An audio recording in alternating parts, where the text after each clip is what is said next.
சுற்றி சூழல் விழிப்புணர்வு செய்திகள்.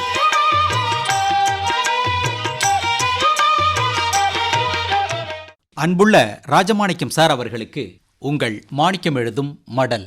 நலம் நலமறிய ஆவல். நமது உடம்புக்கு ஏதாவது உபாதை வந்து மருத்துவர்கிட்ட போறோம். உடன் மருத்துவர் கேட்கக்கூடிய கேள்வி, மல ஜலம் சரியா போகுதாம்பார், ஜலம் என்ன நேரத்துல போகுதும்பார். நாம குடிக்கிற தண்ணீர், சாப்பிடும் உணவு, அதன் அளவு, வியர்வை ஆகியவற்றை பொறுத்து வெளியேறும் சிறுநீரின் அளவு மாறுபடும். சிறுநீர் பையானது தசையினால் ஆனது. இது சிறுநீரை சேமித்து வைக்கிறது. இந்த பை பலூனை போன்று விரிவடைந்து சிறுநீரை நிரப்புகிறது. சிறுநீரை வெளியேற்றும் பகுதியானது பொதுவாக மூடியிருக்கும். சிறுநீர் பை, சிறுநீர் குழாய் இவற்றை நம் உடம்பில் உள்ள தசைகள், குறிப்பா இடுப்பு பகுதியில் உள்ள தசைகள் பாதுகாக்கின்றன. சிறுநீர் வெளியேறும் போது அதன் நிறம், அடர்த்தியை வச்சு என்ன பாதிப்புங்கிறத ஓரளவுக்கு தெரிஞ்சுக்கலாம். சிறுநீரின் நிறம், அடர்த்தி மாறிக்கிட்டே இருந்துச்சுன்னா நம்ம உடம்புல நீரின் அளவு குறைஞ்சிக்கிட்டே வருது அப்படிங்கிறத நாம தெரிஞ்சுக்கணும். இதற்கு நாம தினமும் நிறைய தண்ணீரை குடிக்கணும். ராஜமாணிக்கம் சார், அகத்தின் அழகு முகத்தில் தெரியும்பாங்க. அதுபோல நாம் கழிக்கும் சிறுநீர் தெளிவாக நிறமே இல்லாமல் இருந்தால் அது சர்க்கரை நோய்க்கான அறிகுறியா இருக்கலாம். தொடர்ந்து சிறுநீர் கழித்தல், தொடர்ச்சியான தாகம், இதெல்லாம் ஏற்படுவது சர்க்கரை நோயின் காரணமாகத்தான். நமக்கு உடல் ரீதியா வேறு விதமான பிரச்சனைகள் இருந்தால் சிறுநீர் பழுப்பு நிறத்தில் வெளியேறும். நுரையீரல் சம்பந்தமான நோய் உள்ளவர்களுக்கும் சிறுநீர் பழுப்பு நிறத்தில் தான் வெளியேறும்.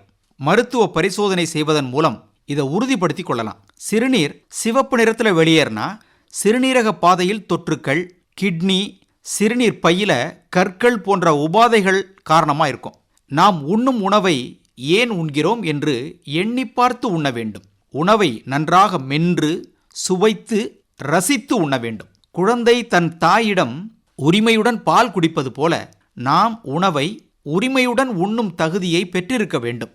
சில பேர் உடல் நலனுக்காக அளந்து அளந்து சாப்பிடுவாங்க. நல்லதுதான். நம் உயரத்துக்கு தகுந்த உடல் எடை இருக்கணும். கொஞ்சம் உடல் எடை அதிகமாச்சுனாலே சில பேர் பயப்படுவாங்க. உடனே உடல் எடையை குறைக்கணும்னு சாப்பாட்டு அளவை குறைப்பாங்க. உடல் எடையை குறைப்பதற்காக சில மருத்துவ பயிற்சி நிலையங்களுக்கு போவாங்க. எச்சரிக்கையாக இருக்கிறது நல்லதுதான். ஆனால் இதுக்காக போய் காசு செலவழிக்க வேண்டியதில்லை. ராஜமாணிக்கம் சார், உங்களை மாதிரி தோப்புக்கு சொந்தக்காரராக இருந்தால் காலை மாலை தோப்பை சுற்றி வந்தாலே போதும், நமக்கு தேவையான உடற்பயிற்சி கிடைச்சிரும். தோப்பு துறவு இல்லாதவர்கள் வீட்டிலையே ஏதாவது உடற்பயிற்சி செய்யலாம். அல்லது வீடு வாசலை சுத்தம் செய்யறது கூட ஒரு வகை உடற்பயிற்சி தான். மாடிப்படியில் ஏறி இறங்கணும், லிஃப்ட் பயன்படுத்தாமல் இருக்கணும். அதை விட நமக்கு ஏதாவது நோய் நொடி ஏற்படுற வரைக்கும் நமக்கு இருக்க வேண்டிய எடையை விட கொஞ்சம் எடை அதிகமாக இருக்கிறது ஒன்றும் சிரமப்படுத்திடாது. எல்லாரும் ஒரே விதமான உடல் அமைப்பை உடையவர்கள் அல்ல. நாம் யார், நாம் என்ன செய்கிறோம் என்பதை சற்று தீவிரமாக சிந்திச்சு பார்க்கணும்.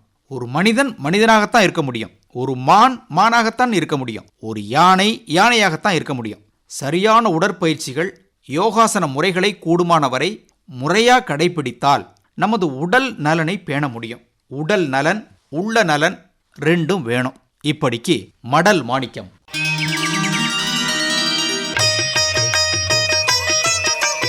நம்மை சுற்றி சூழல் விழிப்புணர்வு செய்திகள் கேட்டீர்கள்.